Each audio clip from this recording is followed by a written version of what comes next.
Muy buenas noches a todos. Bienvenidos a esta cuarta entrega de Lágrimas en la lluvia, el programa que aspira a marcar la diferencia en complicidad con un público diferente. Vamos a hablar hoy de la hispanidad, un concepto que los centinelas de la corrección política han desterrado por completo de nuestro lenguaje, haciendo recaer sobre él el San Benito de franquista. Pero lo cierto es que hispanidad no es en modo alguno acuñación franquista, sino mucho anterior, a diferencia de lo que ocurre, por ejemplo, con la expresión Estado español, que hoy paradójicamente se emplea desde sectores nacionalistas e izquierdistas para evitar la designación de España. En Lágrimas en la lluvia siempre designaremos a España por su nombre y a la hispanidad por el suyo también, sin complejitos vergonzantes. ¿Y qué se entiende por hispanidad? Con esta palabra ocurre lo mismo que con otras de su misma familia, como humanidad o hermandad, que a la vez que designan a una gran multitud de gentes que se saltan las barreras de la raza y la sangre y la geografía en un afán de unión, nombran también un conjunto de cualidades o virtudes. Hispanidad significa, en primer lugar, el conjunto de todos los pueblos de cultura y origen hispánico diseminados por el mundo, y expresa, en segundo lugar, el conjunto de cualidades que distinguen del resto de las naciones del mundo a los pueblos de estirpe y cultura hispánica. En su defensa de la hispanidad, Ramiro de Maeztu, al indagar las cualidades constitutivas de la hispanidad, se detiene en lo que llama humanismo español, que consiste, nos dice, en una fe profunda en la igualdad esencial de los hombres, en medio de las diferencias de valor de las distintas posiciones que ocupan y de las obras que hacen. Para Maeztu, lo más característico de los españoles es que afirmamos esa igualdad esencial de los hombres sin negar el valor de su diferencia. A los ojos del español, todo hombre, sea cualquiera su posición social, su saber, su carácter, su nación o su raza, es siempre un hombre. No hay nación más reacia que la nuestra a admitir la superioridad de unos pueblos sobre otros o de unas clases sociales sobre otras. Este concepto de igualdad propio del humanismo español lo resume magistralmente Don Quijote cuando, molido y apedreado, después de alancear a las ovejas que ha confundido con ejércitos, le dice a su escudero: «Sábete, Sancho, que no es un hombre más que otro, si no hace más que otro». Y ahí es donde se distingue el concepto de igualdad propio del humanismo español del igualitarismo buenista que ahora tratan de imponernos para destruirnos como pueblo y sembrar entre nosotros la cizaña del resentimiento. Desde una igualdad esencial, los hombres son libres para hacer, y el que hace más que otro, el que se esfuerza más que otro, el que lucha más que otro, es más que otro. Pues en efecto, todas las personas son iguales en origen, titulares de la misma dignidad, de los mismos derechos y obligaciones. Y corresponde al poder establecido que tal igualdad sea efectiva, de tal modo que las personas, independientemente de cuál sea su sexo, raza o credo, puedan hacerse valer en igualdad de condiciones. Y en este hacerse valer es donde se completa el principio no adulterado de igualdad. Pues las personas, que en origen son iguales, alcanzan luego, haciendo valer sus méritos y su esfuerzo personal, logros distintos. No hay igualdad verdadera si quien hace más que otro no es más que otro. Pero así es como hoy los politiquillos y los ingenieros sociales, los apóstoles del resentimiento, han adulterado el principio de igualdad, castigando al que hace mucho a igualarse con quien no hace nada, o imponiendo cuotas y paridades que no son sino la expresión máxima de desigualdad, pues supeditan los méritos personales al condicionante del sexo. Los españoles no nos hemos creído nunca un pueblo superior, pero al menos mientras rigió el principio de verdadera igualdad, estuvimos convencidos de que éramos capaces de hacer lo que otro hombre podía hacer. Creyendo en la igualdad esencial del hombre, nuestra aspiración máxima durante siglos fue abordar empresas que estimulasen al hombre a realizar lo que cada uno lleva dentro de bondad potencial. Este ideal supremo del español se encarnó como en ninguna otra empresa en la conquista de América.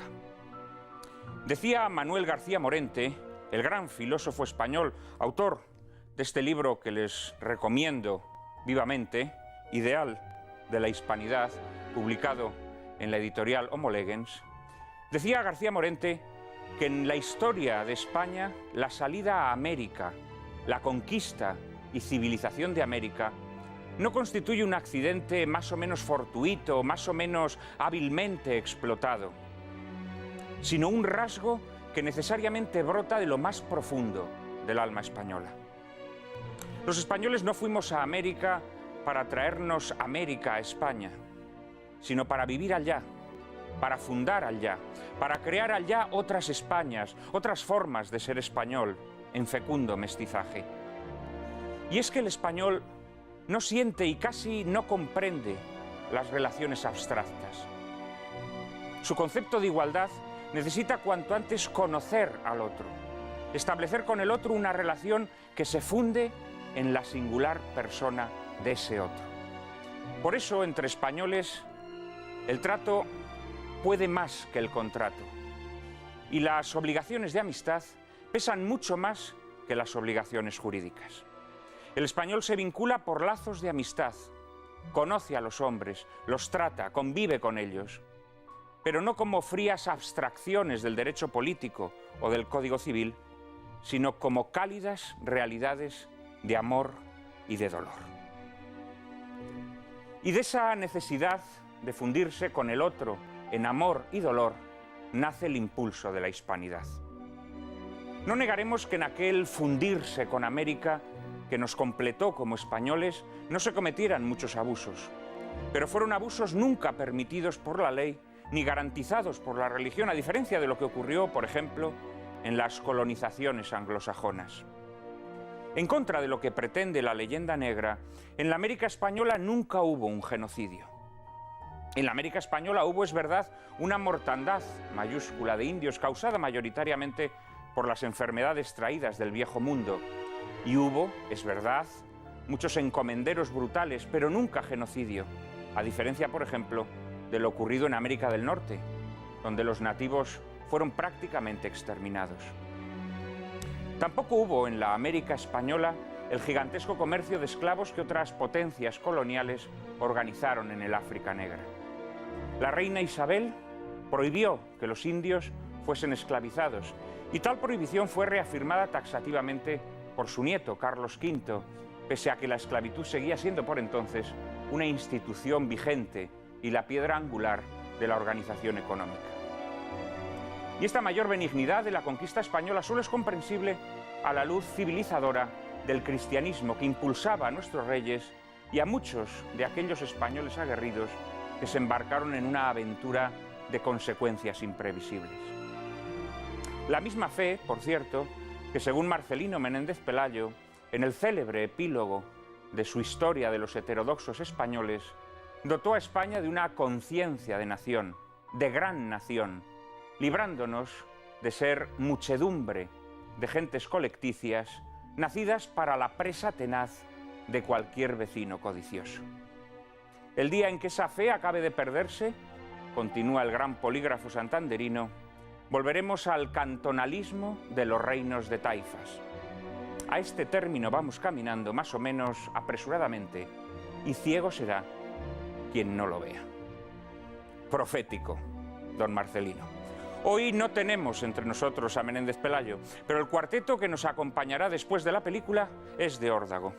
Dos historiadores de grandísimo prestigio, Alfonso Bullón de Mendoza y Fernando García de Cortázar, un escritor y periodista bien conocido por los asiduos de Intereconomía, José Javier Esparza, y un gran jurista, Miguel Ayuso, que ya vino en otra ocasión a nuestro programa. El debate será suculento, pero antes, María Cárcava les presenta la película que lo ilustrará. Muy buenas noches. La película que vamos a ver a continuación lleva por título Capitán de Castilla. Es de 1947 y su director es el norteamericano Henry King, que dirige a Tyrone Power, con quien llegó a trabajar hasta en 11 ocasiones distintas, con títulos tan populares como El Cisne Negro, Fiesta Chicago o El Príncipe de los Zorros. El guión corrió a cargo de Lamar Trotti, que adaptaba así la primera parte de la novela homónima de Samuel Sheila Barger, un bestseller de la época. El reparto de esta superproducción incluye a Jan Peters en el papel principal femenino e incluye en papeles secundarios suculentos a Lee Jacob, John Sutton o César Romero interpretando a Hernán Cortés. La acción se desarrollará en el siglo XVI a caballo entre Jaén, Cuba y México, esbozando el paisaje de un país, España, que comenzaba a dominar el mundo ante la mirada aletargada de una Europa envejecida y de una América emergente. El film tiene una ambientación sobria, aunque no exenta de colorismo, envuelta en un halo trágico muy característico en su director King. El tratamiento fotográfico está casi tan cuidado como la banda sonora, de la que se encargó notabilísimamente Alfred Newman y que, por cierto, le valió al film una nominación a los Oscar. Como curiosidad, añadir que los exteriores fueron rodados en México y que era la séptima película en la que colaboraban juntos protagonista y director. Prepárense para pasar un buen rato siendo cómplices de las traiciones, amores encendidos, oscuras venganzas y caballerescos lances en defensa del honor que les proponemos esta noche. Como suele ser habitual en el cine americano de la época, Capitán de Castilla desliza errores históricos de bulto o acepta los errores veniales establecidos por la leyenda. Así, por ejemplo, Cortés nunca quemó sus naves para impedir que sus hombres pudieran volverse a Cuba, sino que agujereó su casco. Quizá el más pintoresco de todos los errores de la película que a continuación van a ver consiste en llamar insistentemente Santa Hermandad a la Inquisición, cuando, como de todos es sabido, la Santa Hermandad fue un cuerpo de gente armada pagada por los concejos para vigilar los caminos y perseguir criminales. Tampoco se priva Capitán de Castilla de propalar ciertas exageraciones o patrañas urdidas por la leyenda negra. Así, verán que en la película aparece un indio reducido a la esclavitud, lo que las leyes de Indias prohibían taxativamente. Y como no podía ser de otra manera, la Inquisición es retratada al modo caricaturesco al que estamos acostumbrados. Sin pretender justificar los métodos inquisitoriales, tampoco evangélicos, conviene precisar que en sus más de 3 siglos de existencia, la crueldad de la Inquisición española no fue comparable a la de episodios como las persecuciones de católicos durante los reinados de Enrique VIII e Isabel I de Inglaterra, o como las matanzas anabaptistas en Alemania y Holanda, o como las hogueras de Calvino en Suiza. En fin, se calcula que la Inquisición española en sus 3 siglos de vida pudo ejecutar entre 3.000 y 5.000 personas. En la Alemania protestante, por ejemplo, bajo la acusación de brujería, murieron en la hoguera 25.000 mujeres. Pero como reza el refrán, unos tienen la fama y otros cardan la lana. La fama de la gesta americana no ha podido quitárnosla ni siquiera la leyenda negra. Y aquí Henry King se rinde ante ella con su habitual buen hacer, propio del artesano que completó una filmografía de más de 100 películas dentro de la línea del clasicismo. Capitán de Castilla se encuentra desde luego entre las mejores, al lado de Las nieves del Kilimanjaro, La canción de Bernadette, Tierra de audaces o Almas en la hoguera.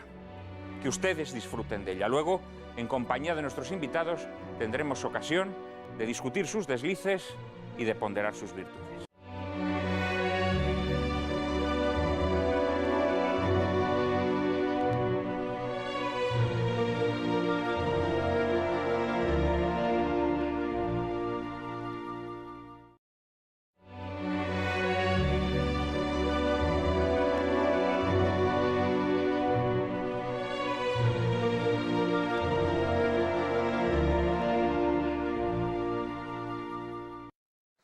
Bien, y ahí van las huestes de Cortés a encontrarse con Moctezuma, que durante toda la película, y así ocurrió en la realidad histórica, que quizás sea una de las pocas realidades históricas que se respetan, se hizo mucho de desear antes de propiciar un encuentro con los españoles, que se adentraban en sus posesiones.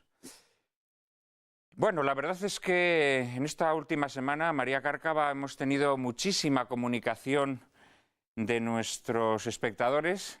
Antes que nada, quisiera enviar un saludo a los amigos de la Brigada Paracaidista destacada en Afganistán, que sé que nos siguen todas las semanas, lo cual nos enorgullece profundamente. Ya sabéis que nuestro correo electrónico está a vuestra disposición y, por supuesto, cualquier comentario que venga de personas tan valientes como vosotros será muy, muy bien recibido. Pero además tenemos mucha gente que nos escribe, ¿no es así, María? Pero muchísima. Juan Manuel, la verdad es que nos han enviado muchísimos correos a tenor de nuestro anterior programa sobre toros. De ellos hemos seleccionado alguno como el de Isidoro Hernández, un médico jubilado que nos contaba que su padre le llevaba de niño a ver corridas de toros en Salamanca, solo cuando podían, y que la película que proyectamos la semana pasada les había emocionado tanto a él como a su familia muchísimo. También el de un chico de 13 años con clara vocación taurina que nos explicaba su disgusto ante la situación que se está viviendo al respecto en Cataluña. Por último, un saludo muy especial a Yolanda Valle y a su padre, Manuel Valle Vallito, el espontáneo de Tarde de Toros, que nos agradecía muchísimo la elección de film y el tratamiento que los invitados le dieron al mismo. En fin, recordar después de Juan Manuel a nuestros espectadores que pueden enviarnos sus opiniones y sugerencias a la siguiente dirección: lágrimas@intereconomia.tv. Repetimos, lágrimas@intereconomia.tv. Y hoy, para hablar de la hispanidad, tenemos un cuarteto, como les avanzaba antes de la película, de auténtico lujo. Miguel Ayuso, jurista práctico y teórico, pertenece al cuerpo jurídico militar y ha sido letrado del Tribunal Supremo. En la actualidad es catedrático de la Facultad de Derecho de la Universidad Pontificia Comillas de Madrid. Dirige la revista Verbo, de formación cívica y acción cultural según el derecho natural y cristiano, y es presidente de la Unión Internacional de Juristas Católicos. Autor de unos 20 libros, entre los que destacaremos Después del Leviatán, sobre el Estado y su signo, El Ágora y la Pirámide, una visión problemática de la Constitución española, la Constitución cristiana de los Estados o Estado, Ley y Conciencia. Miguel, bienvenido otra vez a Lágrimas en la Lluvia. Muchas gracias, Es un placer tenerte de nuevo entre nosotros. Fernando García de Cortázar, jesuita y catedrático de Historia Contemporánea de la Universidad de Deusto, es director de las fundaciones Vocento y 2 de Mayo y autor de más de 50 libros en los que ha conjugado sensibilidad literaria, rigor científico y grandes dotes de divulgador. Entre sus obras de mayor éxito se cuentan Breve Historia de España, un auténtico bestseller, Historia de España desde el arte, con la que obtuvo el Premio Nacional de Historia, Los mitos de la historia de España o Los perdedores de la historia de España. En su último libro, que tengo entre mis manos, Leer España, cuenta la historia de nuestro país ayudándose del testimonio de los grandes escritores de nuestra literatura, que la vivieron en carne propia. Alfonso Bullón de Mendoza es catedrático de Historia Contemporánea de la Universidad CEU San Pablo y director del Instituto CEU de Estudios Históricos. Premio Europeo Philips para jóvenes científicos e inventores, Premio Ejército de Investigación y académico correspondiente de la Real Academia de la Historia, de la Academia Portuguesa de Historia y de la Real Academia Sevillana de Buenas Letras. Director de la revista Aportes. Entre sus obras podemos destacar La Primera Guerra Carlista, Auge y Ocaso de Don Carlos, El Alcázar de Toledo en colaboración con Luis Togores, Amor y Nobleza en las Postrimerías del Antiguo Régimen y José Calvo Sotelo, de cuyas obras completas ha sido editor. Por último, está también con nosotros José Javier Esparza, escritor, ha ejercido el periodismo en sus más diversas expresiones, desde la crítica de televisión para los diarios del Grupo Vocento hasta la dirección de programas radiofónicos y televisivos. En la actualidad colabora en diversas publicaciones del Grupo Intereconomía y dirige y presenta junto a Pilar García Lagranja y Eduardo García Serrano el telediario de esta casa. Entre sus obras de divulgación histórica destacaremos La Gesta Española, España Épica, en donde trata los asuntos que hoy nos traen aquí, El Terror Rojo en España, La Gran Aventura del Reino de Asturias o El Libro Negro de Carrillo. Es también autor de brillantes ensayos como Los 8 pecados capitales del arte contemporáneo o el reciente En busca de la derecha perdida, y de novelas como El dolor y la muerte, ambas integradas en una trilogía titulada El fin de los tiempos. Muchas gracias a todos por vuestra presencia, es un inmenso placer. El placer es nuestro, colectivo además. Sospecho que mientras veías la película veía que alguno de vosotros se rebullía en el asiento, muy especialmente nuestro querido Miguel Ayuso, a quien yo creo que algunos extremos de la película le han molestado bastante. ¿Pretendes que abra el fuego? Sí, pretendo que abras el fuego. Con mucho gusto. Y a ver cómo puedo resumirlo de una manera sintética. Yo creo que esto es la visión de la leyenda negra en clave de la democracia cristiana. Digamos, como pequeña provocación. ¿Por qué? Porque, digamos, desde un ángulo superficial, visto desde la corteza, pues efectivamente todo es relativamente blando. Tyrone Power es un capitán blandito.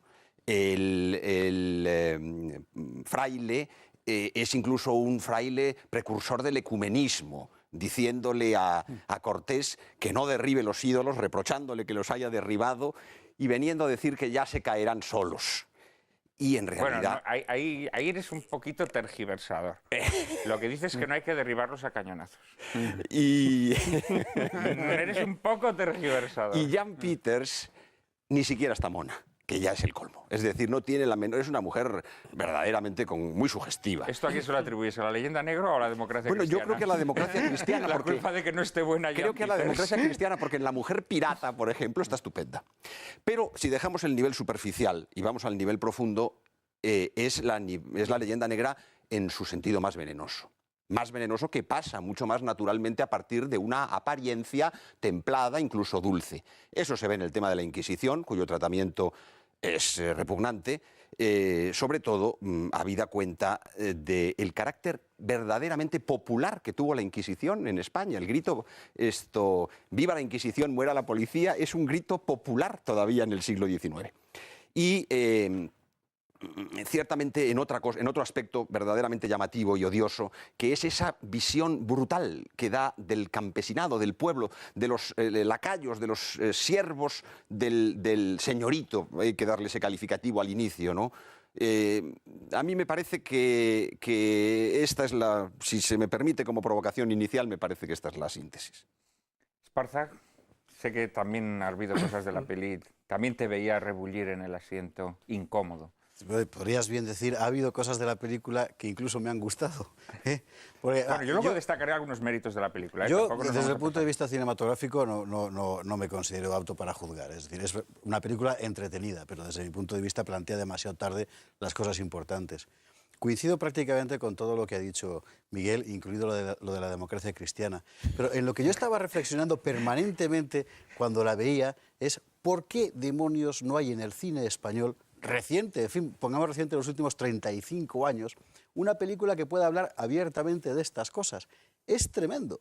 Bueno, si hablase abiertamente, como te puedes imaginar, la visión que se da aquí de la Inquisición sería, la podríamos considerar incluso ñoña comparada con lo que una película que es española que hoy se expresase abiertamente. Claro, estaba pensando, según la veía, por ejemplo, la única película española de tema, digamos, descubrimiento, conquista, etcétera, de los últimos años, es la espantosa El Dorado de Saura, abundantemente sobrefinanciada con fondos públicos para el quinto centenario del descubrimiento. Una película que cuenta la historia de Lope de Aguirre, muchísimo peor que Werner Herzog, sin su brillantez, y tratando en cada uno de los fotogramas, y son muchos, de dejar lo más hondo posible la imagen de la España histórica. Tenemos un verdadero problema. Así que, ¿cómo vamos a criticar a los americanos, que al fin y al cabo, a los norteamericanos, son ajenos, ¿verdad?, cuando nosotros no hemos sido capaces de hacer nada mínimamente digno de uno de los mayores acontecimientos de la historia universal, protagonizado por nosotros y echado a la basura por nosotros también? La relación de la cultura española contemporánea con el descubrimiento, conquista, evangelización de América, siempre ha sido problemática. En tiempos de Franco también. En tiempos de Franco, en contra de lo que mucha gente se piensa, se hicieron muy pocas películas de asunto americano, ¿eh? Y de asunto falangista, y de asunto laboral. Sí, claro, claro. Se hicieron muy pocas películas de todo. No, se hicieron muchas películas. Lo que pasa es que existe una imagen distorsionada sobre el cine español de la época. O sea, vamos a ver, de tema americano, yo he estado mirando todas las posibles películas que se podían proyectar hoy en este programa y realmente te llevas grandes sorpresas. Orduña Chumpar. Orduña hizo Alba de América. Sí. Florian Rey hizo La nao capitana. Y a partir de ahí...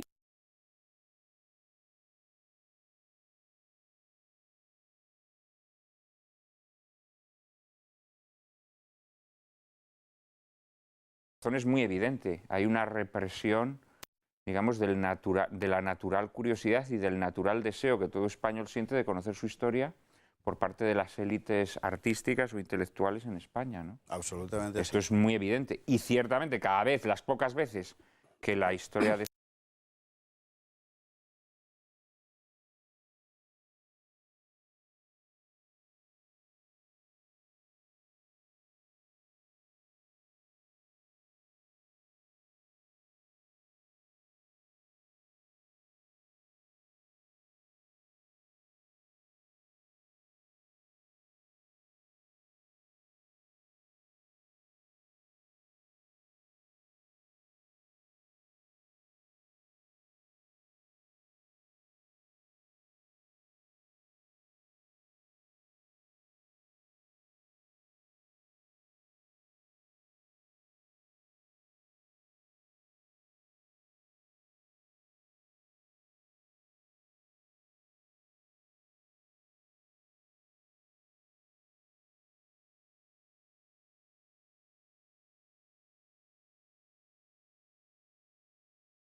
En las casas donde hay abusos de este estilo, poner a los novios bajo un depósito judicial y dejar que se puedan expresar con libertad.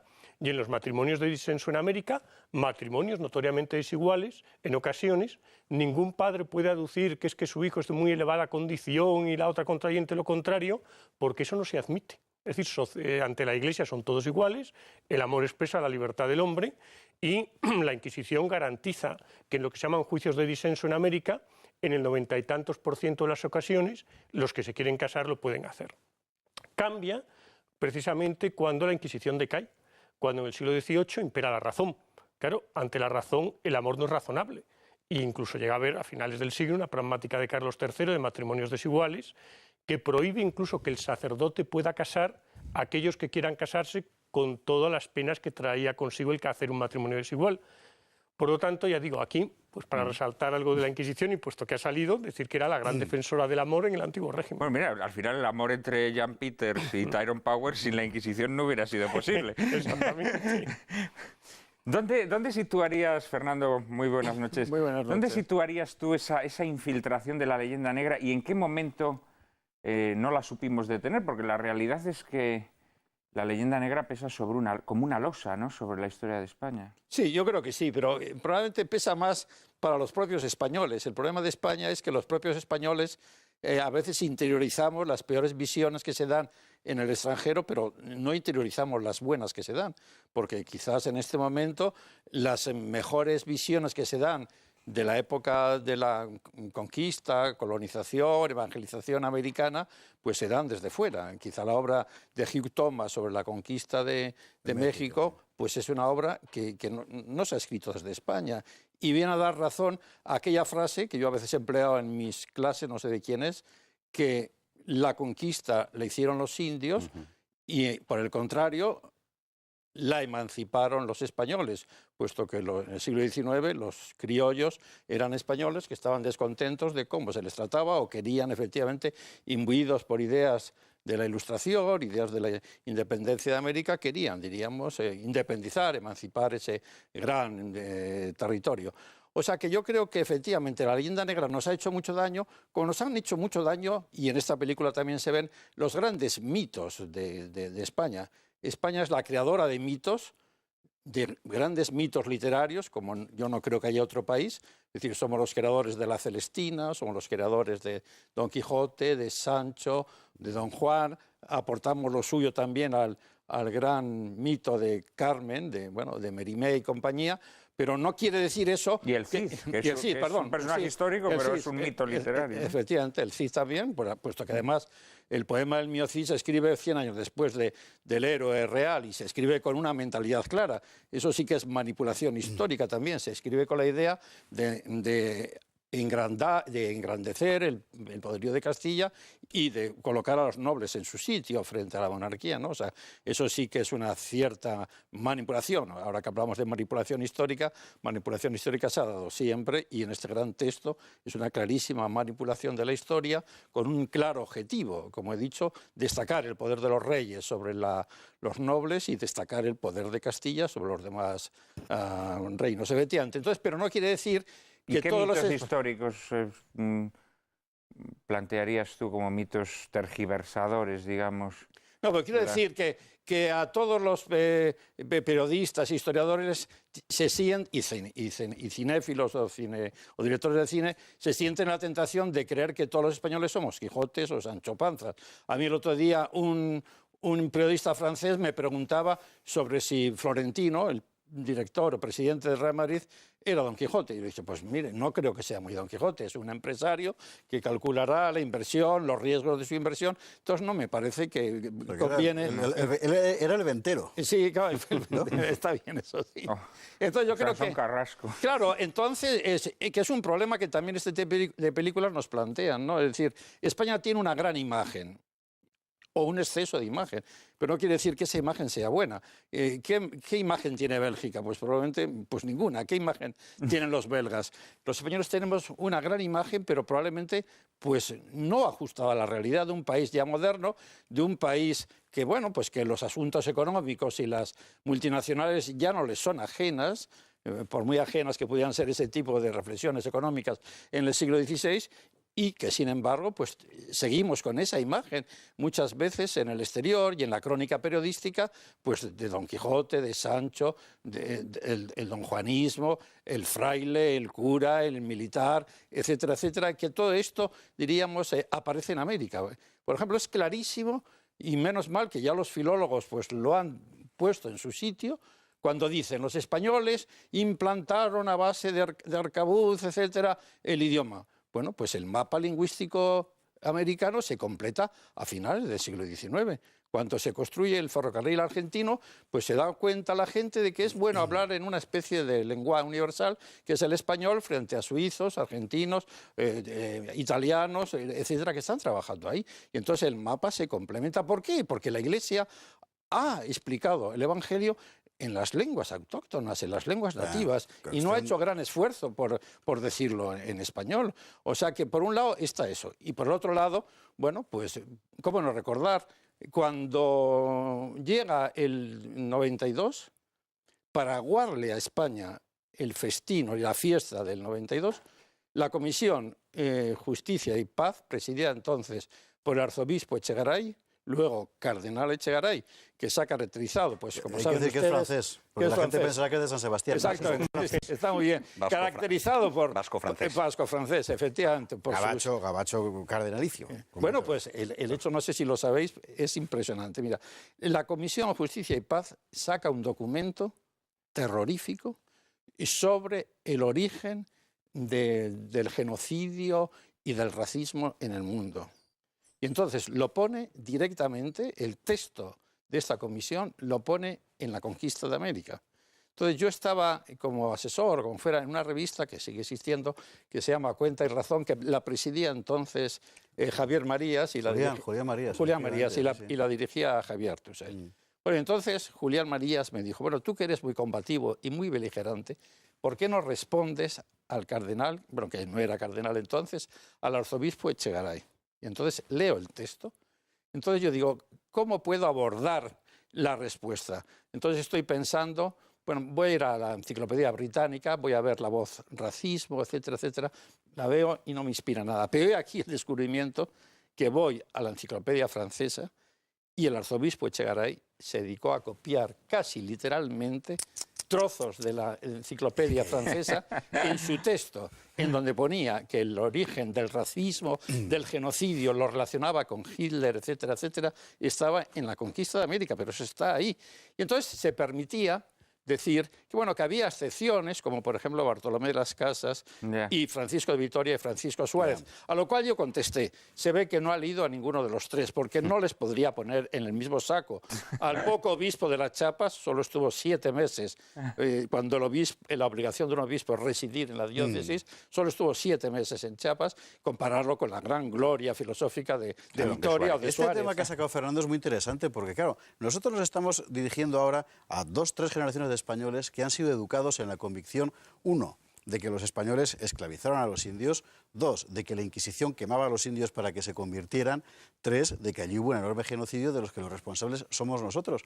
Y es interesante porque las 3 cosas son 3 falacias monumentales y, sin embargo, es la convicción generalizada. Que desde el punto de vista académico, cuando uno es honesto u honrado, por mejor decir, acepta como tales falsedades, pero que en el mundo del bachillerato, por ejemplo, cuando se enseña eso y no simplemente el coito, se siguen bueno, pero acordémonos la tontuna de las peticiones de perdón, pues etcétera, claro, en 1992. Por eso hay que explicar sin tregua una y otra vez. Bueno, y sobre todo hay que hacer una historia comparada. Aquí ya se ha dicho. Pero esto ha empapado totalmente la conciencia colectiva a ambos lados del océano. Me comentaba ayer un amigo argentino que venía de la Feria del Libro de Frankfurt, donde Argentina ha sido el país invitado, que en los discursos de los políticos, de la Kirchner y toda la patulea que tiene consigo, todos los discursos a la hora de evocar los orígenes de la literatura argentina, pues hablaban de los pueblos originarios, de las literaturas de los pueblos originarios, y automáticamente se pasaban a la influencia francesa e inglesa, ¿no? Es decir, es una cosa impresionante. El que mató a los pueblos originarios fue el general Roca, es decir, son las independencias, son las repúblicas las que exterminaron a los indios. Eso es importante subrayarlo también, porque es una cosa que en España la mayor parte de la gente ignora 2 cosas fundamentales. Una, que por cierto en la película tampoco se ve, la conquista del imperio azteca y del imperio inca, no nos engañemos, sin las masas de decenas de miles de indios que ayudaron a los españoles, estaban hartos de los aztecas, porque estaban hasta el gorro, porque eran unos tiranos. Claro, pues eso fueron ellos. Esa es la verdadera liberación de América. La verdadera liberación de América es la llegada de los españoles con la fe católica. Quiero recordar una película que lamentablemente tiene 4 los derechos, que es Apocalipto, pero la compró Sogecable, en fin, cuya última escena es exactamente eso. Es decir, es la liberación de ellos. Pues fíjate, Apocalipto... Y la segunda, perdona Miguel, y la segunda cuestión es que la gran mortandad bélica de la población amerindia es sobre todo a partir de la independencia y con cifras realmente escalofriantes. Es decir, en las guerras civiles de Perú, nada más comenzar la emancipación, a partir de 1830 y tantos o una cosa así, estamos hablando de que mueren hasta 300.000 personas en 3 años, que es una auténtica locura de guerras civiles. En algunos territorios es que además hubo un plan preconcebido de exterminio. En Uruguay, por ejemplo. En Argentina, Uruguay. Mucho. No, yo voy a decir que Apocalipto es la contrafigura de esta película que hemos visto. Es verdad que el tema es alusivo solamente, está aludido, pero está con una gran fuerza. Está con una gran fuerza la terrible situación de la América precolombina y está insinuado con una elegancia y con la liberación de la llegada de los españoles. Y esa liberación es la hispanidad. Claro, la hispanidad fue exactamente eso, lo que comenzó en ese momento. Cuando llega el tipo con barbas en la canoa, ¿verdad?, y el indio acosado de repente ve que llega un tipo peligrosísimo, como decían que a las carabelas llamaban cerros, ¿no? los indios.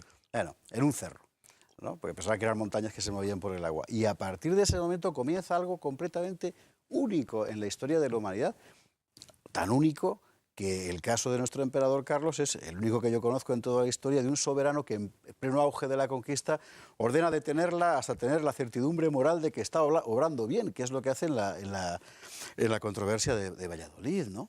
Otra cosa que también, por supuesto, se ignora por completo en los... Luego vamos a hablar de ella, ¿Creéis entonces que el concepto de hispanidad es un concepto vigente o creéis que es un mito propio de épocas de la historia que conviene olvidar? Bueno, habría que separarlo... Perdón. No, bueno, antes quería plantear una cosa, y es que, por ejemplo, cuando todo el tema del aniversario del descubrimiento se empezó a hacer hincapié desde ciertas historiografías en que aquí había sido realmente en un descubrimiento sin un encuentro. Un encuentro, sí. Claro, encuentro pasaba por dar igualdad a las dos culturas que se encontraban y sobre todo por considerar que había una sola cultura americana cuando había, como se ha estado planteando, muchas distintas. Es decir, México no era azteca, como denuncia muy bien Vasconcelos en uno de sus libros. México estuvieron encantados, los mexicanos, los aztecas eran muy modernos y gran parte de los habitantes estuvo encantada de la española. También pasaba lo mismo en las zonas que habían ido ocupando los incas, es decir, que no hay un encuentro de culturas, sino que hay una cultura ya evolucionada, que sí es una síntesis de la cultura europea y además con la aportación de la cultura árabe, que es la que llevan allí los españoles, y que realmente no se puede pretender que la realidad que hoy en la América española, que es una realidad que habla español, que es todavía mayoritariamente católica y que tiene una cultura del mismo tipo que la nuestra, es anterior a la llegada de los españoles. Por tanto, hispanidad lo que ocurre es que, aparte de que tiene dos significados, simplemente el ámbito territorial en que se habla la lengua española, por así decirlo, lo comentamos o el ámbito, digamos, de aquello que caracteriza, aquello que caracteriza al ser español, que para un García Morente sería pues, el ideal del caballero cristiano. Claro, es un ideal que evidentemente hoy estaría en crisis, pues dado que lo que se está vendiendo a través de los medios de comunicación es ni caballeros ni cristianos. Claro, evidentemente. O sea, yo creo que es un concepto, plantea, por ejemplo, Cosgrau, un rector que fue de la Universidad de Valencia, en que la hispanidad siempre perenne, que es no tanto una cuestión de pasado, presente como de futuro. Y desde el punto de vista, el futuro de la hispanidad pues será un futuro preocupante de hacia dónde puede ir. Miguel, ¿te veía hacer algunos gestos? A mí no me gusta el concepto de hispanidad. Me parece un concepto de sustitución que tuvo una componente positiva en el balance en el momento en que se forjó. Y eso es extraordinariamente importante y hay que reconocerlo. Pero que tiene sus límites. Y tiene sus límites desde mi punto de vista hacia el futuro sobre todo. Si me puedo explicar un poquito más, lo desarrollo. Vamos a ver, el concepto de hispanidad, en realidad, su forja, sabemos que lo has citado en la introducción, ¿verdad? Tenemos dos, aunque parece ser que el que utiliza el término es don Zacarías de Vizcarra y Arana, autor de un libro precioso, por cierto, llamado Vasconia Españolísima también, pero, digamos, los hombres a los que va unido el concepto, la historia del concepto de hispanidad son Maeztu y Morente. Y Maeztu y Morente son dos personajes, de algún modo, no paralelos, no idénticos, sino convergentes. ¿En qué sentido? En que en Maeztu nunca perdió la fe del todo. Cuando Eugenio Vegas en Acción Española le tituló un artículo Razones de una conversión, pensando en Donoso, se enfadó Maeztu y dijo, no, yo siempre fui católico. El artículo tendría que haberse publicado como ¿por qué me hice más católico? ¿Y por qué se hace más católico Maeztu? Por la hispanidad. Es la hispanidad, es la recuperación de la hispanidad después del paso por múltiples estadios a lo largo de su biografía, bastante tormentosa, donde la recuperación de la hispanidad, digamos, le conduce al reforzamiento y purificación de su fe. El caso de Morente es el contrario. El caso de Morente es un intelectual kantiano, liberal, es un escéptico, es un agnóstico. De la institución libre de enseñanza. Es un hombre de la institución libre de enseñanza. Él es un hombre muy ponderado, ha sido subsecretario con la monarquía en los últimos tiempos, ha sido decano de la Facultad de Filosofía durante la República. Él no es un institucionalista come curas. Él es un hombre culto y él es un hombre moderado. Ahora bien, es el asesinato de su yerno, es el exilio, la huida a París, el exilio de la zona roja. Morente, de donde se escapa, como tantos otros, es de la zona roja, no de la zona nacional. Pero hubo gente que escapó de la zona roja. Ortega, Marañón... Algunos pocos pudieron, Ortega, Marañón, Pérez de Ayala... Carrasco Formiguera, que lo... Entonces, cuando está en París, lo cuenta en El hecho extraordinario, ¿verdad? Él, escuchando La infancia de Jesús de Berlioz, pues resulta que hay algo que mueve su vida. Y es la recuperación de la fe. Y entonces, esto es lo más interesante. Por eso el caso de Morente es extraordinario para el tema que estamos tocando. Casi más que el de Maeztu, con todo lo importante que es Maeztu. Si no te importa, después de la publicidad vas a contar a nuestros espectadores el caso de Morente. Volvemos en unos instantes.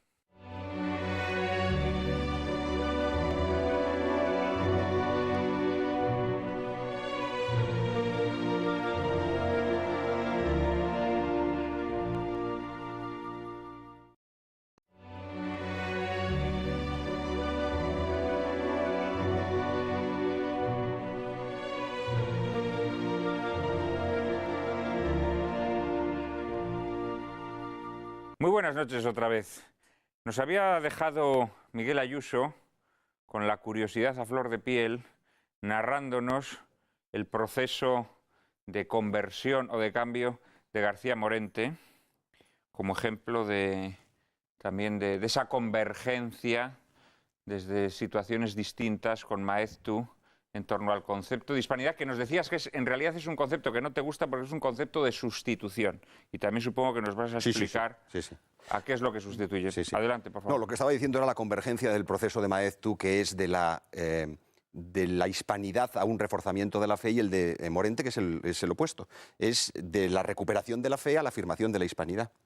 Pero aquí es donde está lo significativo, porque Morente, cuando recupera la fe, terminará haciéndose sacerdote. Y, por cierto, Ortega le retirará el saludo, como hizo a Maeztu. Ortega era un miserable y el liberalismo español tiene estas cosas. Pero, en fin, esto daría para mucho más. Pero me encanta cuando sueltas el espolón así, como que no quiere la cosa. Ortega era un miserable. Ortega le dedicó a Maeztu en la primera edición de las Meditaciones sobre el Quijote y la retiró luego. Y cuando se encontraban en acción en la escalera de la casa donde estaban la Revista de Occidente y Acción Española durante la República, no le saludaba a Maeztu. Esto lo contaba Eugenio Vegas, que ha sido uno de mis maestros, lo contaba de ver a don Ramiro llegar a la tertulia de Acción Española agitado y decirle: ¿qué le pasa a usted, don Ramiro? Me he encontrado con Ortega. ¿Y qué ha pasado? Ni me ha saludado. Bueno, en fin, dejemos el asunto. Morente... Tenía visión de futuro, Ortega. Tenía visión de futuro. Y con Morente, que era una suerte de discípulo suyo, le retiró el saludo y se acabó. Murió Morente para la Revista de Occidente después de que se convirtió al catolicismo y se hizo sacerdote. Murió. No existe el Morente para ellos. Bueno, entonces, Morente, en esa situación, ha recuperado la fe y él sigue siendo kantiano, porque es que la recuperación de la fe, la gracia, no sortea, la efusión de la gracia no sortea los edificios conceptuales. Es decir, él sigue siendo kantiano. Incluso un kantiano puede salvarse. Incluso un kantiano. Por supuesto que te puede salvar. Incluso un kantiano puede salvarse. Un herderiano que... Él se da cuenta que tiene que cambiar, se da cuenta de que tiene que intentar hacer una síntesis de lo mejor, si es que había algo, de su pensamiento anterior con el tomismo y con la filosofía cristiana. Y a eso se dedica los últimos años de su vida. No lo consigue, muere antes. Pero lo que de una manera inmediata, límpida, transparente, es como si se acostó europeísta y se levanta antieuropeísta, tradicional y católico. La visión de la unidad católica como elemento central de la historia de España es inminente, súbita, fulminante. Ese es Morente. Y ese es el Morente final. Y esto es muy significativo porque demuestra ese eje, cómo ese eje de la historia de España es inmediatamente comprensible por la razón para quien ha recuperado la fe sin necesidad de grandes esfuerzos intelectuales. Muy importante el ejemplo de Morente desde mi modesto punto de vista. Bueno, entonces, ahí tenemos ya la doble experiencia convergente de Maeztu y de Morente.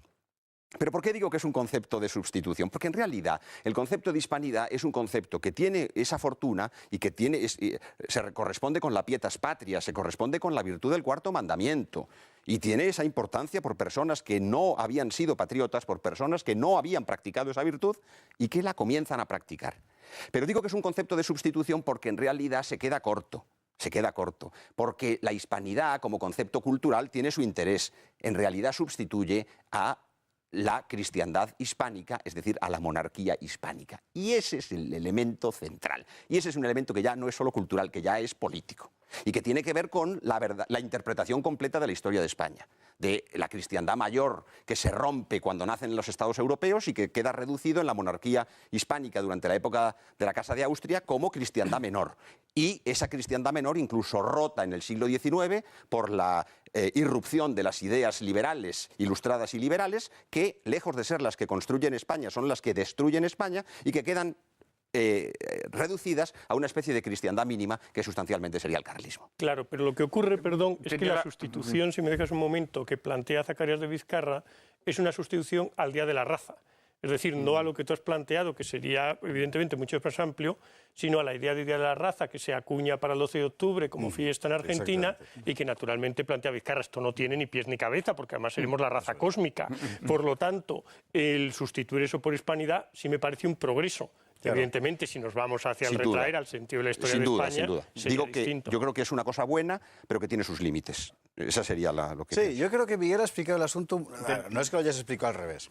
Lo que quiero decir es que lo que querría decir es que darle la dimensión positiva y eficaz al término sería justamente reconstruir el camino inverso. Y lo que ha contado Alfonso es literalmente como ocurrió, es decir, para Zacarías Vizcarra la hispanidad era una forma de ennoblecer y engrandecer algo que no dejaba de ser un capricho caciquil, ¿verdad?, de los políticos argentinos, que era lo del Día de la Raza, que era una cosa. Con la hispanidad se convierte en algo mucho mayor. Y tal vez hoy, para un país que ya ha dejado de ser socialmente cristiano, mejor dicho, que ya ha dejado de reconocerse en la catolicidad tradicional española, pues es más preciso decir esto, la hispanidad sí puede volver a ser un puente para reencontrar lo que fueron y para que no dejen de ser lo que fueron. Es que la hispanidad en un contexto como el de ahora, disolutorio, no tiene sentido apenas, porque para la ideología liberal no puede entender la hispanidad sino el business. Pero no es la única ideología posible y además... Todo se puede y el socialismo lo único que ve en la hispanidad es una especie de lugares donde experimentar con movimientos subversivos y revolucionarios. Entonces, o bien carne de cañón para las empresas o bien carne de cañón para la revolución, es muy difícil que en unos esquemas ideológicos como los de las ideologías dominantes pueda haber espacio para la hispanidad. Claro, pero ¿quién ha hablado de las ideologías dominantes? No. Bueno, yo creo que no tiene ningún sentido, sobre todo en la línea en que lo vivió Ramiro de Maeztu, que conoce el término y conoce a Zacarías de Vizcarra cuando era embajador en Argentina, y entonces, sobre todo, como ha dicho Alfonso, me parece estupendo que frente a la raza, que ya estaba en decadencia, pues dice, inventémonos otro tipo de fiesta. Habría que recordar a nuestros espectadores que ya tampoco en España se llama el Día de la Hispanidad, se llama Fiesta Nacional, como los toros. El 12 de octubre. 12 de octubre. Entonces yo entiendo... Eso yo creo que nuestros espectadores lo tienen claro. Lo que pasa es que nosotros hemos querido recuperar el concepto. No, por eso. Sé que ya no se llama. Yo tampoco quiero recuperarlo. Me parece que la historia pues debe dejar ahí sus muestras y la historia ha venido a traer pueblos... ¿Y qué quiere sino que convivan en mansedumbre? Tampoco conviene sacar el hacha ahora para decapitar moros muertos ni alancear franquistas tampoco. Pero bueno, entonces en ese sentido yo creo que, Ramiro de Maeztu la difundió. A mí me parece bastante aberrante algunas de las cosas que se dicen en ese libro, sobre todo desde una óptica de un nacionalismo laico, de una nación laica. Es decir, si nosotros ponemos la nación española en la afirmación de la cristiandad, en el sentido providencial de España, de predicar el Evangelio, los que no crean están condenados a no ser españoles. Entonces yo creo que sería estupendo crear una nacionalidad basada en el civismo, en el respeto de las leyes, en el respeto a los demás, pero no en la conciencia ni en el confesionalismo cristiano como destila la obra de Zacarías Vizcarra y la de Ramiro de Maeztu, que entre paréntesis, aparte de pertenecer a una familia realmente admirable, donde hay pintores, hay pedagogos, pedagogas, etcétera, él, es un converso del liberalismo y los años le hacen, diríamos, radicalizarse en su postura. Y luego, habría que separar, este término del concepto de la época, que es primo hermano del concepto de italianità, que también se emplea en ese momento, y a mí me parece que, que podemos hablar de una España que se prolonga en América, pero yo no creo que no tuvimos ninguna llamada a la providencia ni para predicar el Evangelio, ni para hacerles hablar español, que lo hablaron cuando lo quisieron, etcétera, etcétera. Digo, son fenómenos contingentes y yo creo que Dios está ocupado de otras cosas y no habría que meterle tanto, yo creo, en eso quizá naciones... explique la actual situación de España, de verdad. Igual estamos dejados de la mano de Dios, que es una frase muy castellana, pero que Dios, que también se hablaba del silencio de Dios, cuando estudiamos teología en los años 60 y 70, continuamente se hablaba del silencio de Dios. Gambra, totalmente, no de Gambra, de toda la teología alemana hay un libro de Müller en el que lleva esa rúbrica también. Pero como ha dejado Fernando el asunto, está ideal para que empecemos a pelear. A pelear, pues sí. Yo creo que sí, estoy esperando. Estoy sorprendido de que os estéis de momento se ha traicionado nuestro querido amigo Fernando porque ha utilizado la palabra crear. La necesidad de crear una nación laica, una nación basada sobre vínculos que no sean los vínculos de la fe. Bueno, Eso es así. que la nación se crea continuamente. Si decía Renan que era un plebiscito diario, tenemos que decir que estamos creando también la nación del 2010 y que entonces ni el historicismo, ni el militarismo, ni el confesionalismo anterior a Mencía y Pelayo, y que lo recoge en esa obra magnífica, y no me duelen prendas, que casi todos los historiadores creo que hemos leído, muchos no se atreven a citarla, yo sí me atrevo a citarla, y mis perdedores de la historia de España, bueno, tiene un sitio también para los que Marcelino llama heterodoxos, yo les llamo perdedores, o les llama herejes, etcétera, pero son grandes personajes como Valdés, como Blanco White, etcétera. Pero no son perdedores, son pocos, sobre todo. Es que la gran clave de la historia de los heterodoxos de don Marcelino, desde mi punto de vista, sin esto no se entiende nada, es que se podía hacer la historia de los heterodoxos. La que no se podía escribir es la historia de los ortodoxos, porque la historia de los ortodoxos no cabe, es la historia de España. La de los heterodoxos se puede hacer porque son pocos. Bueno, bien. Yo no quiero derivar ahora, en un momento que estamos hablando de América, en una pelea entre Marcelino Mencía y Pelayo y los demás. O sea, que creo que es un verdadero... Tal como tú lo has planteado, al final el toro ha quedado puesto en el siguiente, en el siguiente lugar. En que la nación no tiene que ver nada, ni con la religión, ni con las identidades, sino que tiene que ver más bien con el préstamo, con el contagio, etcétera, etcétera. De que América es un ejemplo. ¿Cómo no va a tener que ver la nación? Es decir, lo que hace que si todos creéis que la nación está en el siglo VI, claro. Cosa, Fernando, ¿cómo no va en el tercer concilio de ¿Cómo no va a tener que ver la nación? Es decir, lo que hace que vivamos juntos con el camino que nos ha traído hasta aquí. Sí, bueno, bien. Claro que tiene que ver. Tiene que ver con el deseo de los españoles. No te dedicas a especular en bolsa, te dedicas a escribir historia. No, pues si escribo la historia y la digo así. Tiene que ver con el deseo de los españoles de pertenecer a una nación que tiene una historia y que se ha manifestado fundamentalmente en una serie de lenguas, sobre todo en el español, etcétera, etcétera. Ciertamente. Tiene que ver con eso, pero ya no tiene que ver con sentimientos identitarios, tiene que ver con el deseo manifiesto de unas personas que aprueban una constitución y que dicen, bueno, vamos por lo menos a conllevarnos, a no vivir cejijuntamente. Cuando hablas de constitución, ¿te refieres a la constitución en el sentido...? Sí, en el sentido del liberal y el sentido del 19 y del 20. Entonces, no constitución interna. Desde ese punto de vista, la historia de España es una catástrofe sin paliativos. Pues será lo que sea. Tienes un tribunal constitucional que hace mangas y capirotes del texto que aprueba. Pues critiquémoslo. Una nación que se rompe y que se deshace por donde le da la gana. No, perdona. Es decir, un sistema creado tan cívicamente como acabas de describir y que es incapaz de generar sus propios anticuerpos para evitar su degeneración desde dentro de sí misma. Eso no va a ningún... Eso es Bélgica. Tú hablabas antes de Bélgica. Eso es Bélgica. Nosotros sobrevivimos por otros motivos. ¿Por qué? ¿Por la defensa de la hispanidad? No, entre otros motivos, porque tenemos un montón de cosas detrás. Hombre, vamos a ver. Sí, por supuesto. No voy a negar yo que tenemos una historia detrás cuando he escrito 60 libros sobre historia de España. Pues claro. Pero no quiere decir... No, vamos a ver. Tú tienes miedo de que convirtamos al cardenal Primado de Toledo inmediatamente en presidente del Consejo del Reino, cosa que no vamos a hacer. Pero es que la hispanidad es otra cosa. Claro, es decir, hay un... No, ya hemos visto lo que la hispanidad se ha dicho desde aquí. Vamos a ver, hay dos cosas que has dicho que... Lo que es la hispanidad, según Ramiro de Maeztu, porque hispanidad también lo empleaba Miguel de Unamuno, frente al concepto de españolidad, le gustaba más el término de hispanidad. Y la hispanidad también es Portugal, si vamos a eso. ¿Cómo no va a ser? Los que sabemos Hispania, historia antigua... Yo diría que toda comunidad humana se congrega en torno a un impulso religioso. O sustitutivo de lo religioso. Es decir, sí, yo creo que las personas se vinculan y sienten que comparten cosas, sí, compartiendo una fe, compartiendo, hablemos en el caso de otras civilizaciones, de otras culturas, sí, compartiendo un culto, ese es el origen de las comunidades humanas. Ya podemos discutir si el origen del Estado es o no un origen religioso, pero yo creo que en toda comunidad humana sí hay un origen... Pero no tiene el mismo peso en todas, ¿eh? Yo creo que eso por supuesto que no, pero... lo explica muy bien Morente, precisamente, no en ese libro Idea de la Hispanidad que tú citabas, sino en una lección inaugural de la Universidad de Madrid, me parece que del año 42, Ideas para una filosofía de la historia de España, donde explica perfectamente cómo en Francia el catolicismo es un ambiente en el que se puede vivir o no, en el que Francia es una nación católica, ¿quién lo va a discutir? Ha sido una nación católica, pero que en Francia la religión no constituía el nervio, mientras que en España, es la tesis de Morente, sí.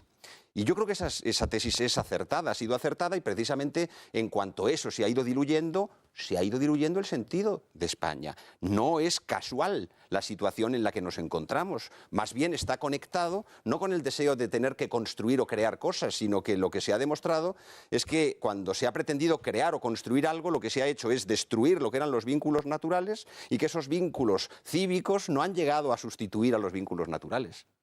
Bueno, no han llegado a sustituir porque efectivamente, pensemos en el 12 de octubre, probablemente la imagen religiosa de la fiesta del Pilar hace, diríamos, desvanecerse cualquier otra reflexión de una nación laica, de una fiesta nacional.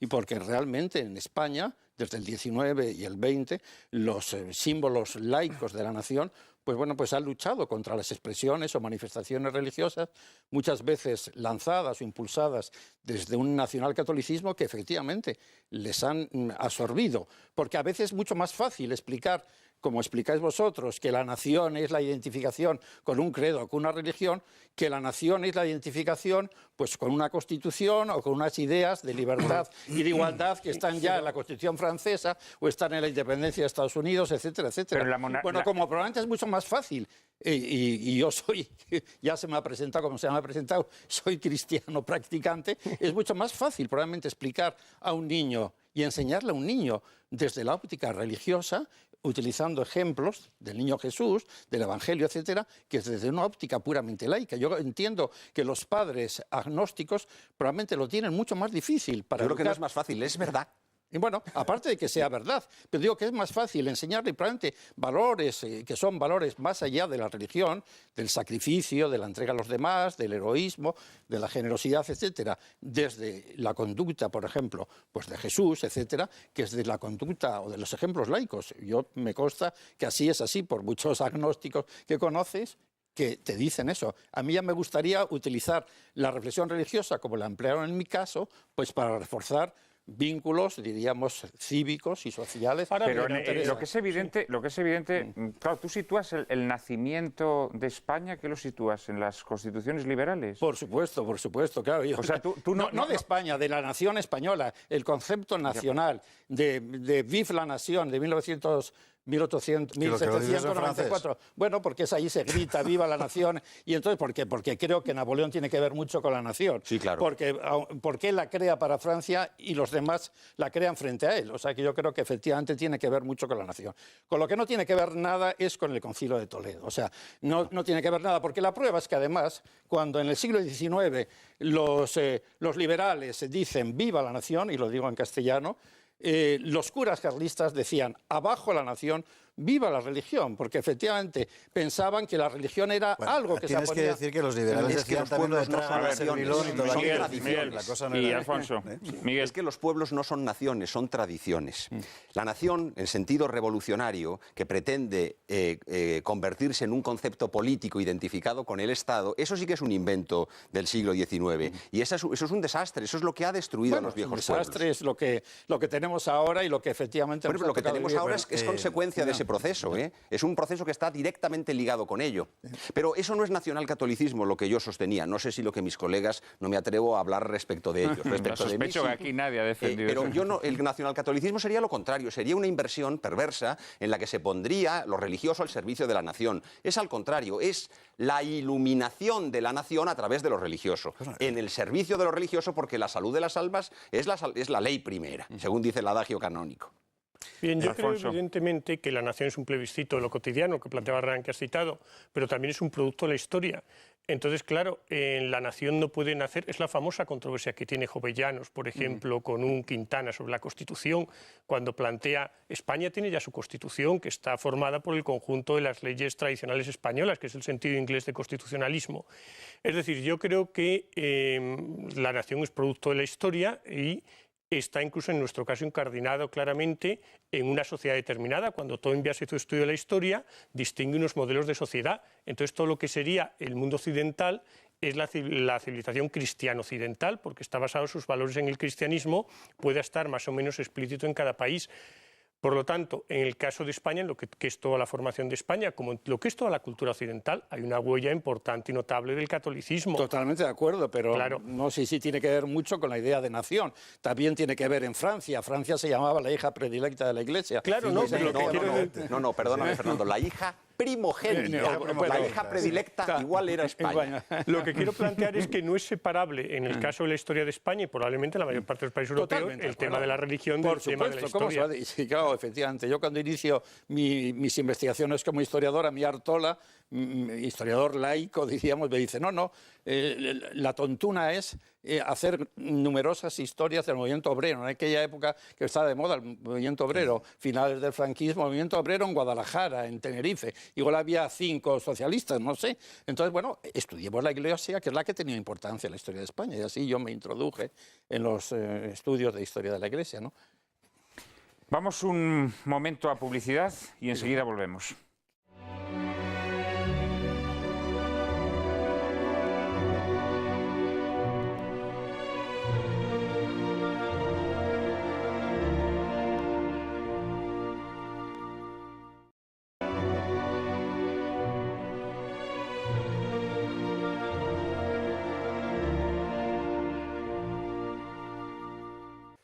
No se pueden imaginar nuestros espectadores las cosas tan interesantes que se discuten aquí en los intervalos publicitarios.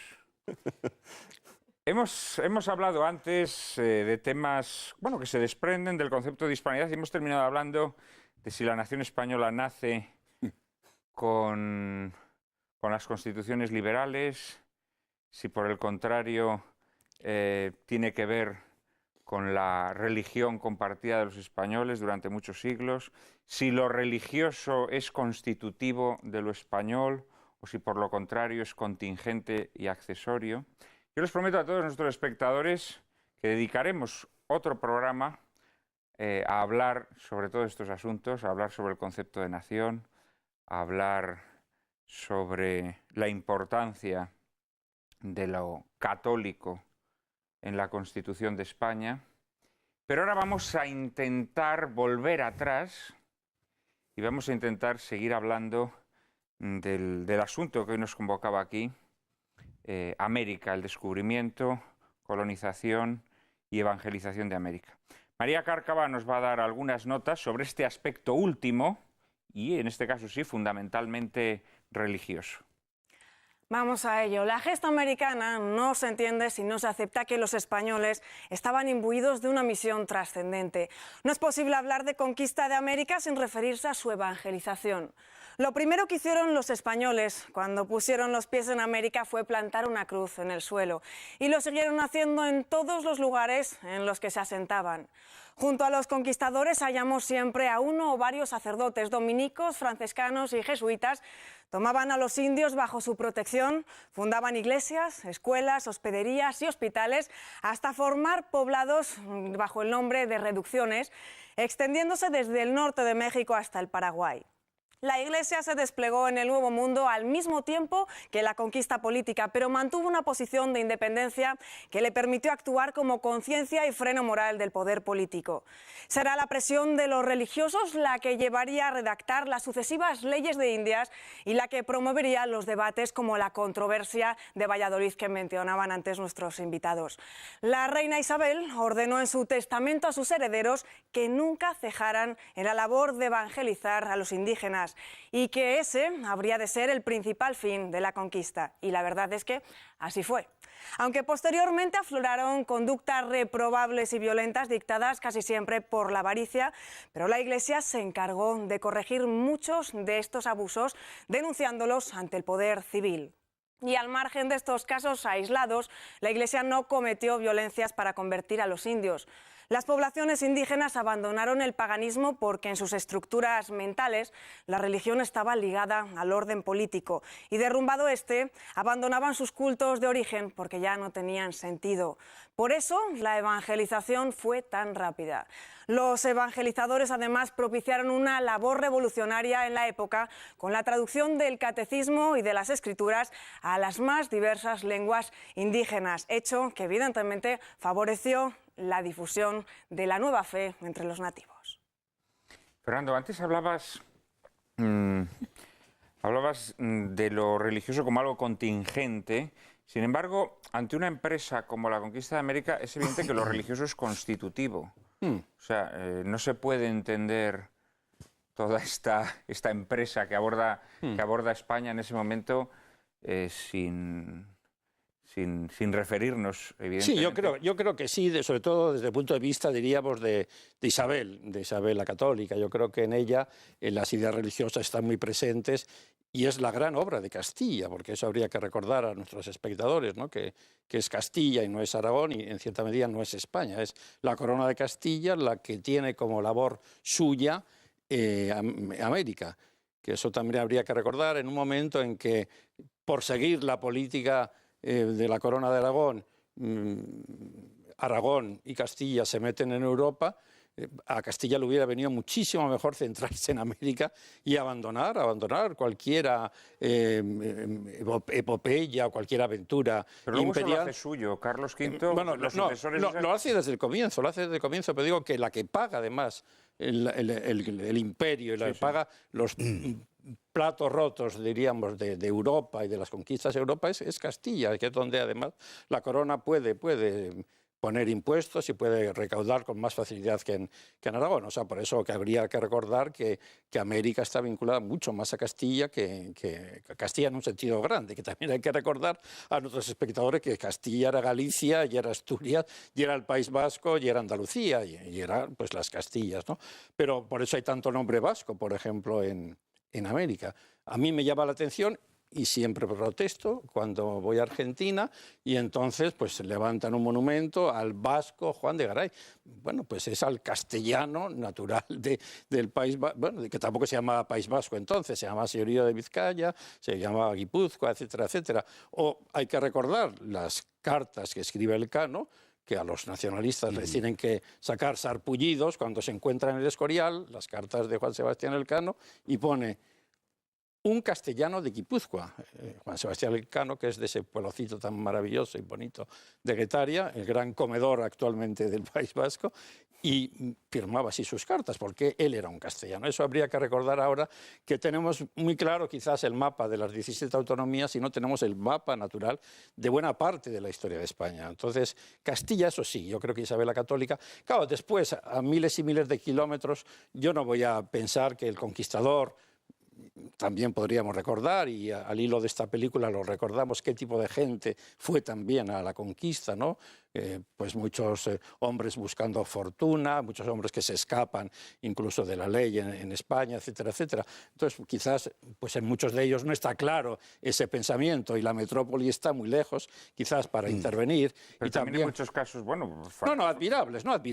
Frailes y clérigos. Claro. Y sobre todo... Y muchos de esos hombres de fortuna... Sí. Que luego se hacen frailes. Exacto. Sí. Y habría que recordar una cosa, que eso es evidente, y en eso se distingue la historia de España en América de la historia de la colonización francesa o inglesa, que es las universidades. Las universidades españolas se trasladan inmediatamente, con el modelo de Alcalá y de Salamanca, se trasladan inmediatamente pero pensemos que... En 1551 están México y Lima. Antes, no, la primera es Santo Domingo, luego Lima y luego México, efectivamente. Pero es que recordemos que los portugueses no han tenido nunca una universidad, me parece, en Brasil. O sea, las primeras universidades en Brasil son ya cuando está emancipado. Es que Brasil fue colonia. Y claro, efectivamente. El Nuevo Mundo fueron provincias de ultramar. Y eso me parece interesantísimo. Yo quería decir dos cosas para completar lo que acaba de exponer Fernando, y esas dos cosas son las siguientes. Una, que fueron agentes del rey de Aragón los que van a desmontar el horroroso tinglao que había montado Corona al principio, y gracias a eso es posible hacer un tipo de colonización distinto, porque los primeros años fueron una catástrofe. Y dos, que precisamente lo que hacen es un tipo de colonización que no tiene nada que ver con lo que se estaba haciendo en Europa y con lo que habían empezado a hacer los portugueses en África. Y así se crea una forma nueva de estar en América, que es una forma típicamente española, castellana si quieres, pero ya digo, introducida por dos agentes del rey Aragón, aragoneses, valenciano uno y catalán el otro, creo recordar, ¿no? Y a partir de ahí comienza una concepción completamente diferente que lleva muy pocos años después a que se prohíba el paso de penados a América. Cosa que es verdad, en la película me ha llamado la atención, ¿no? Ellos se imaginan la conquista, los norteamericanos quiero decir, la conquista de América como hicieron ellos la suya. No, No. Se totalmente prohibió de acuerdo. y además hay que recordar poquísima gente, es decir, en todo el siglo XVI, si yo no recuerdo mal, en el archivo de Indias aparecen 200.000 personas, nada más. Es poquísima gente, comparado con las poblaciones que había allí autóctonas, ¿no? Es una concepción completamente diferente del hecho colonial. No son colonias propiamente dichas. Y el enorme aparato jurídico que empieza a desarrollarse a partir de entonces, enorme para la época y para los estados de la época, creo que precisamente lo atestigua. Eso es lo que hace que tenga un valor. Bueno, claro, las leyes de Burgos son de 1513, 12 o 13, exactamente. Son de 1513, claro, efectivamente. Es de enseguida, No, enseguida. inmediatamente, Todavía claro. casi no se sabe lo que es América. Se puede Sí, pensar que es la, de Cuba, que es la Santo India. Domingo, No, claro, México, o sea, no, y ya realmente está, no. nada Eso más. sí, eso es Claro. admirable, ¿no? Bueno, y la producción, diríamos, teológica, filosófica, de ahí nace Francisco de Vitoria, y de ahí nace el derecho internacional. Eso sí que nos Exactamente. podemos sentir orgullosos Sí, sí. los españoles, es decir, la aportación de España es enorme, y muchas de ellas el a través de descubrimiento América, claro. Y el hallazgo intelectual de que hay otra persona que tiene una dignidad Claro, semejante a la totalmente tuya, de que acuerdo, por eso claro. no lo pueden esclavizar, no es porque la reina tuviera un Bueno, capricho, ¿no? eso es fundamental, Eso claro. es básico, es Los indios determinante. nunca fueron esclavos, ¿no? Bueno, Bartolomé de las Casas pedía que se principio- sustituyeran por negros.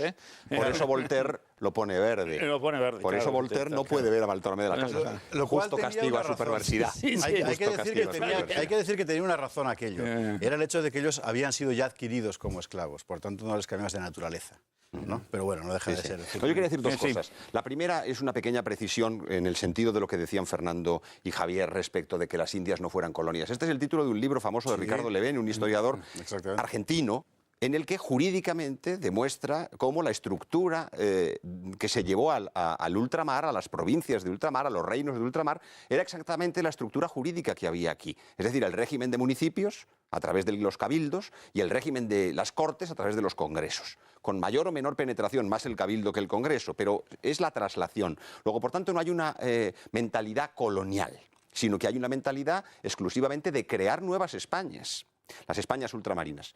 Pero aquí enlazo con el tema de la distinción entre dentro de los conquistadores y los frailes. Es decir, evidentemente en los religiosos que iban a América, la intención de su viaje era precisamente el de la evangelización. No se puede pretender que la intención primaria de quienes iban a América como conquistadores fuera la evangelización. Creo que esto sería absurdo sostenerlo. Lo que ocurre es que mejores o peores, pecadores o muy pecadores, eran católicos, vivían en una concepción comunitaria de la existencia regida por la religión católica, de tal manera que cuando obraban en América, con todos sus defectos, actuaban como católicos.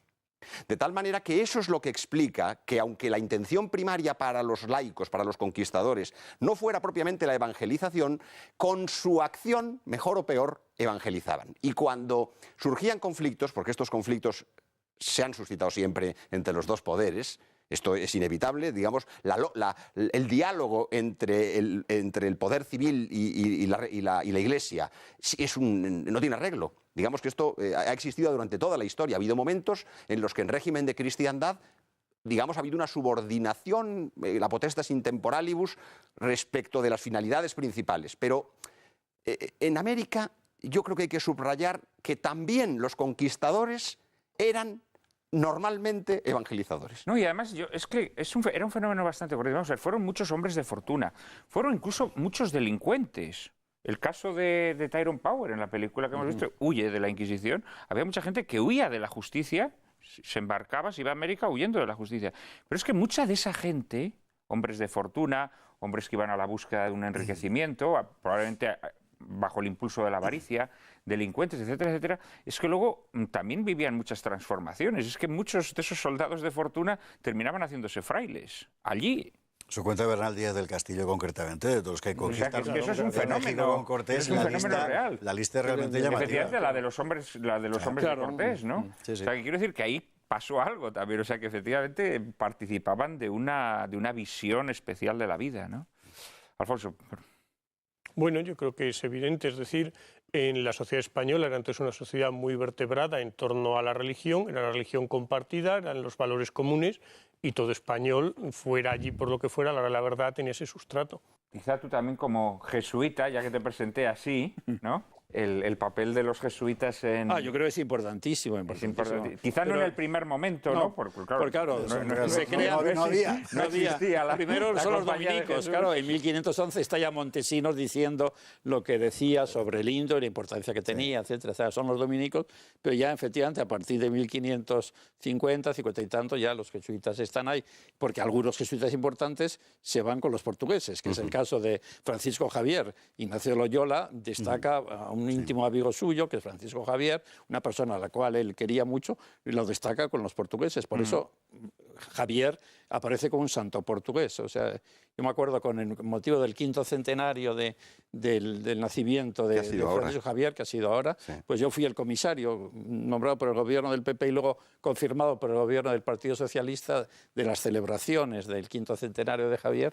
Y entonces mi misión era ir a Lisboa para decirles a los portugueses que no era un santo portugués, sino que era un santo español. Y también pero que se lo dejábamos un ratito. Sí, lo dejábamos un rato, sí, efectivamente. Bueno, puede ser el caso mismo de Colón, bueno, que probablemente, ciertamente, yo creo, con bastante probabilidad, no sería quizás español. Sí, es que eso no es importante. No es importante, efectivamente. Porque la nacionalidad, aquí volveríamos a la nacionalidad. No es importante porque es el rey el que... Bueno, pero ahí no es la nación, sino que es el rey el que le dice. Pero es que te cuesta reconocerlo porque te sale la nación de nuevo. Bueno, me sale la nación en el sentido latino.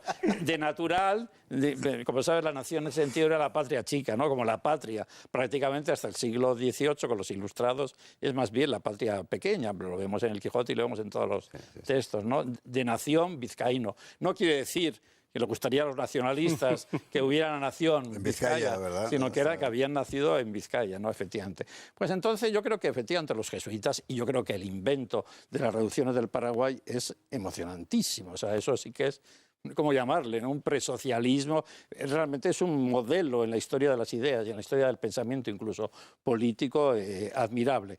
Pero yo entiendo que no eran todo reducciones al estilo de los jesuitas que han pasado a la historia con las reducciones del Paraguay. Yo creo que ese es un modelo, por eso han tenido tal fama, muchas veces incluso fuera de España. Hay obras de teatro, como sabemos, sobre las reducciones del Paraguay, ¿no? Que es que hicieron todo, hicieron una música maravillosa, hicieron pues todo, sí. Bueno, y la célebre película de La Misión, ¿no? Sí. Que es una... Pero vamos, yo sí pienso que la colonización la colonización española de América tiene unos rasgos constitutivos evidentes. A mí, por ejemplo, resulta muy sorprendente que en un momento en el que la esclavitud era la institución sobre la que se fundamentaba la economía, ¿no? Realmente... Eso es muy importante. Tú imagínate el golpe psicológico que debió de ser para un vencedor allí, que de repente le dijeran, no puedes hacer esclavos. ¿Por qué? O sea, todo el mundo tiene esclavos. Desde que recuerda el tiempo, todo vencedor ha hecho esclavo al vencido. Yo acabo de ganar. ¿Y por qué no puedo tener esclavos? No, porque la reina... Pero la reina, ¿quién es? Debió de ser un golpe psicológico extraordinario. No nos podemos hacer una idea porque estamos viviendo en el siglo que vivimos. No, pero hay que pensar frente a los tradicionalistas que cualquier tiempo pasado fue peor. O sea, que los historiadores... Aquí todo el mundo lleva asco a sus sardinas y son sardinas en lata todas ellas. No son en lata, no. Pero esto es una novedad revolucionaria. Yo esto lo comparo, sinceramente... O sea, que es distinto el derecho de manumisión del derecho de sindicación. Es decir, la humanidad ha progresado. Y efectivamente, la pena de muerte que ha existido en multitud de países, ahora empieza a ser... Fernando García de Cortázar acaba de decir que la humanidad ha progresado gracias a Isabel la Católica. No, sí, es lo que ha dicho. Gracias a la historia. Sí es verdad que es algo... O sea, es algo... Yo, el testamento ese de Isabel la Católica creo que es un documento, pues no sé, como la carta de San Pablo a Filemón, ¿no? En la que le pide que acoja a Onésimo como un hermano, no como esclavo. O sea, si hay un avance humano... Yo creo que sí. O sea, ahí descubres, no sé, como una persona que tiene una inspiración... Hay acontecimientos que nos dicen también lo contrario. Claro, es decir, es que la hoja estamos del a 70 años del Holocausto, estamos a menos de 70 años del Holocausto. Es decir, la hoja del progreso moral es como la hoja de temperaturas de un enfermo. Pretender que es creciente y que es asintótico, eso es la ilusión de la Ilustración y es falso. Y cuando Fukuyama dice el final de la historia, yo le rebatí a Fukuyama diciendo no, la historia no puede haber terminado porque hay muchísima parte de esta humanidad que está condenada, como diría Bartolomé de las Casas para los indios de su época, está condenada a morir antes de tiempo, ¿no? Efectivamente, entonces tiene que haber una historia que redima a esas zonas de África, de América Española. La historia termina cuando se completa el número de los elegidos, querido padre García de Cortázar. Es decir, que cuando se completa el número de los elegidos es cuando se produce la segunda venida. Nos tiene que decir desde el Valle de Josafat, a ver. Hay muchas cuestiones muy novedosas. Hemos mencionado esta de los indios. La presencia española no tiene nada que ver en los territorios americanos, no tiene nada que ver con las presencias de otras potencias. Es decir, la forma en la que los españoles se asientan allí... Pero eso estoy totalmente de acuerdo, como cuando dicen que España es un país violento.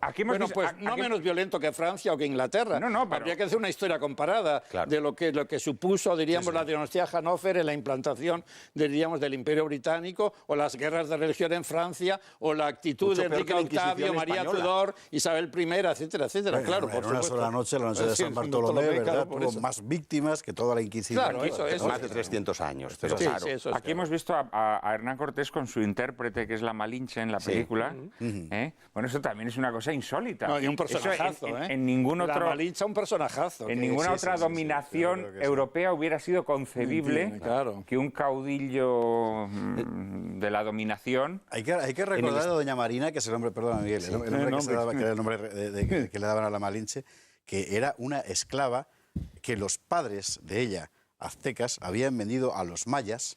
Los padres la habían vendido cuando tuvo un hermano varón, ¿verdad?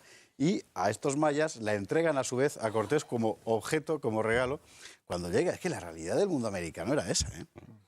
Tenemos que dejarlo aquí, lamentablemente. Tenemos que suspender. Cada día dura menos. No hay que pedir. Yo lo que pediría a nuestros invitados es que volviesen a estar aquí el día que hablemos de la nación española, en donde seguramente tendremos ocasión de seguir comprobando sus disensiones. Pero que no esté solo yo, Alfonso está, a medias está conmigo, yo creo, ¿no? Alfonso no ha estado ahí. Historia contemporánea no puede decir. Y Javier tampoco del todo, ¿eh? Un pasito adelante y un pasito atrás. No, el que decididamente está en contra es nuestro amigo Ayuso. Ha sido un placer y un gran honor teneros a todos hoy aquí. Y ciertamente os cito a que sigáis viniendo a Lágrimas en la Lluvia. Muchas gracias y muchas gracias a todos nuestros espectadores por acompañarnos. Después de la publicidad les diremos de lo que tratará el próximo programa.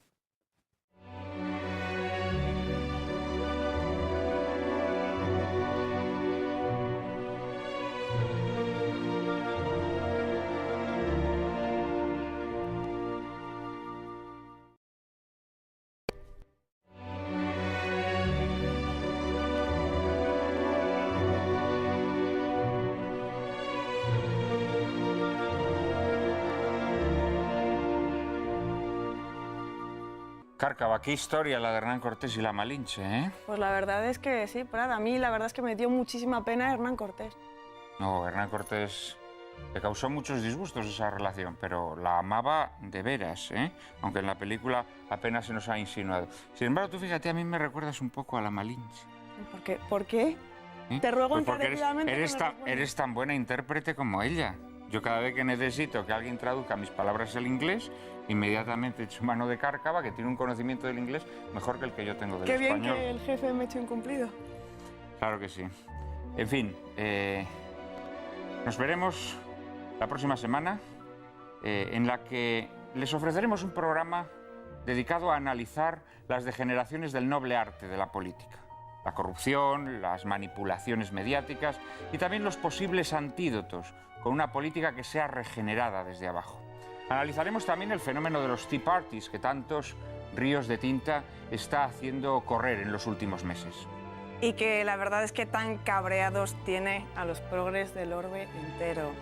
También vamos a ilustrar nuestro debate con una extraordinaria, divertida y emocionante película del maestro Frank Capra, Juan Nadie, protagonizada por Gary Cooper y Barbara Stanwyck, en la que un hombre ingenuo es utilizado con fines poco nobles en una campaña política. No se la pierdan, ya saben que a partir de ahora no podrán llorar lamentando que la televisión es un desierto de la inteligencia y el buen gusto. Ahora ya pueden refrescarse en el oasis que cada viernes les brinda Lágrimas en la lluvia. Todos los viernes a las 10 de la noche, aquí, en Intereconomía Televisión.